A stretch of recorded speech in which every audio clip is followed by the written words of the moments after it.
आप सभी को अरुणिमा सिन्हा की कहानी सुनाने जा रही हूँ। एक पैरा एक्सीडेंट में कटने के बाद हुई वह माउंट एवरेस्ट चढ़ने वाली पहली विकलांग महिला बनी। अरुणिमा सिन्हा का जन्म 1988 यूपी के अम्बेडकर नगर में हुआ था। वह भारत के नेशनल लेवल की वॉलीबॉल प्लेयर और माउंट एवरेस्ट चढ़ने वाली पहली भारतीय विकलांग महिला थी। उनके पिता सेना में इंजीनियर थे, पर जब अरुणिमा 3 साल की थीं तभी उनके पिता की डेथ हो गई। उनकी मां भारत के हेल्थ डिपार्टमेंट में सुपरवाइज़र थी। अरुणिमा और उनकी फैमिली को स्पोर्ट में इंटरेस्ट था। अरुणिमा बचपन से ही फुटबॉल और वॉलीबॉल खेलने में ध्यान देती थी। जब अरुणिमा सिन्हा नेशनल लेवल पर खेल रही थी, उन्होंने CISF की पोस्ट के लिए भी अप्लाई करा।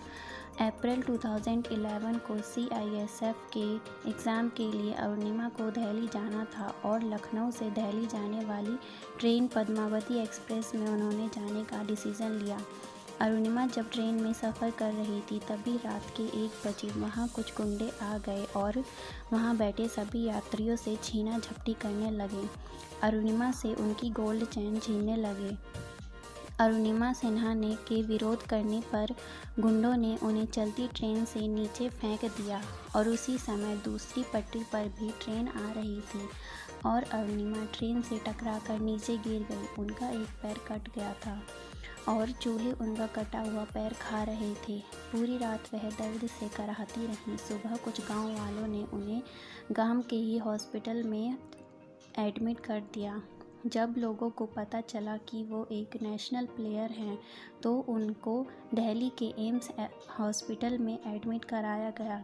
4 महीने तक उनका इलाज चला। अरुणिमा सिन्हा अब भी कमज़ोर नहीं पड़ी थीं।